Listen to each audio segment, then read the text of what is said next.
आप जब आए नहीं थे तो मैं बात कर रहा था यहाँ के लोगों से, और उन्होंने पंजाब को लेकर एक शब्द का इस्तेमाल किया और वो है इकोसिस्टम, फाइनेंशियल और टैक्सेशन इकोसिस्टम। ये थोड़ा सा कॉम्प्लिकेटेड सुनने में लगता है, लेकिन ये बहुत बड़ा रोल प्ले करता है ईज ऑफ डूइंग बिजनेस में, इंडस्ट्री को आने में। जिनको लगता है कि हाँ वहां पर हमारे लिए इकोसिस्टम है, ईज ऑफ डूइंग बिजनेस है, और आई एम श्योर आप उसके लिए काम कर भी रहे हैं।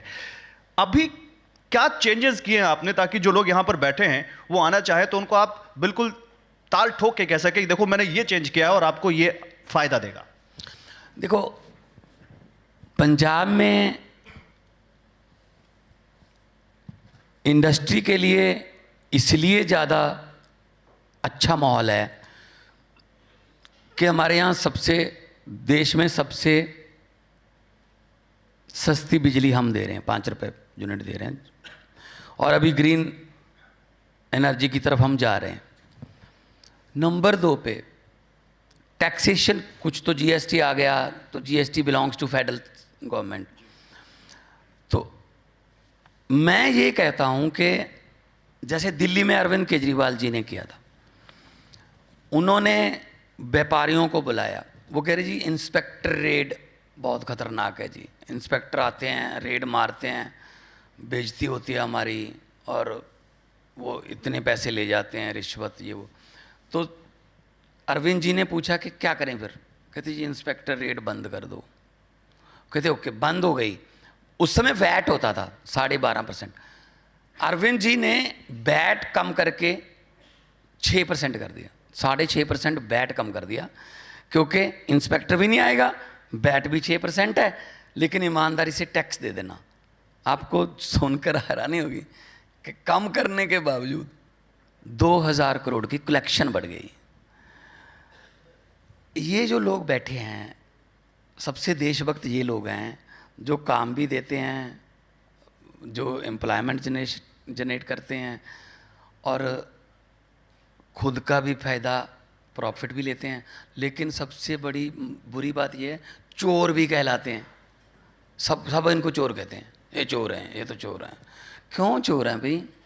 वो इतना काम कर रहे हैं, वो इतना, आप उनको चोर क्यों कह रहे हो?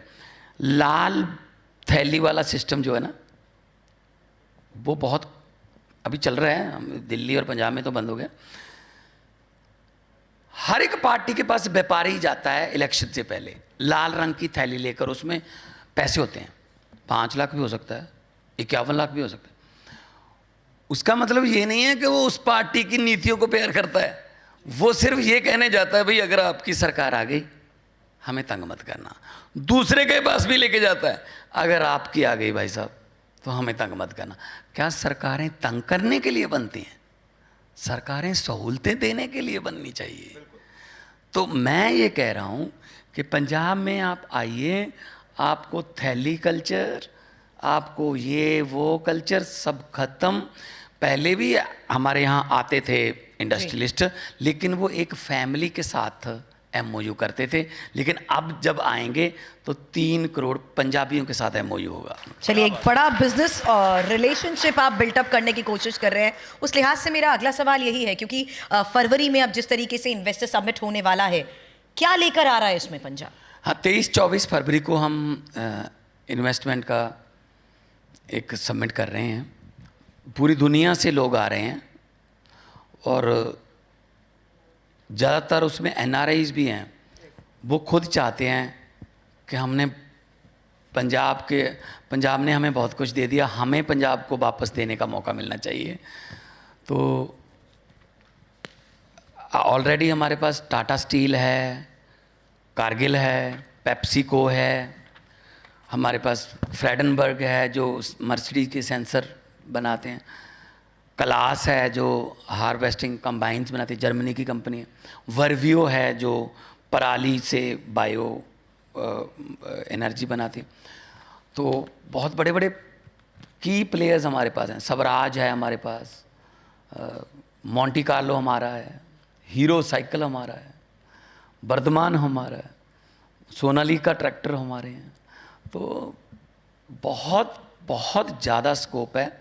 आपको आपकी सिस्टर कंपनी वहीं से मिल जाएंगी, आपको इधर उधर नहीं जाना पड़ेगा। तो मेरी एक ही मेरा लालच एक ही है बस कि मेरे नौजवान लड़के लड़कियों को काम दे दो। अगर वो काम पे जाएंगे वो ड्रग से हट जाएंगे। पंजाबी दी कहावत है, बेला मन शैतानी दा घर। मतलब जो फ्री रहता है वो कहीं ना कहीं बुरी संगत में चला जाएगा, क्योंकि आसपास बुरी संगत है। तो पुण्य भी है, अगर आप लोग आओगे एक पुण्य होगा कि आपने एक घर का चूल्हा जिसकी आग बुझने वाली थी उसको बचा लिया, आपने एक शमशान की आग को बुझा लिया, और फलियां भी हैं साथ में, प्रॉफिट भी कमाओ।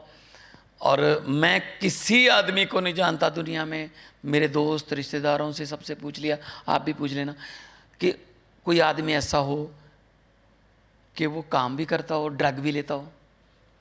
एक काम करेगा वो बस, तो काम मिल जाएगा, रोजगार मिल जाएगा, तो ये ड्रग वाली समस्या भी, हमारा जो माथे पर ये लगा हुआ है दाग, ये भी हम धोने में कामयाब हो जाएंगे।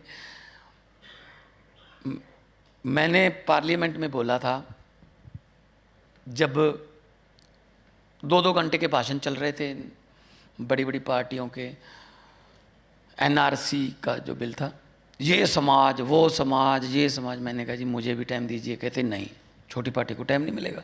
मैंने कहा जी 30 सेकंड, स्पीकर साहब 30 सेकंड। कहते 30 सेकंड में क्या बोलेगा तू? मैंने कहा सर 30 सेकंड। मैंने कहा इनके 2 घंटे, मेरे 30 सेकंड। कहते चल ठीक है, चल बोल, आपका समय शुरू होता है अब। तो मैंने वहाँ बोला था कि लंबे सफ़र को मीलों में मत बांटिए, लंबे सफ़र को मीलों में मत बांटिए, कौम को कबीलों में मत बांटिए।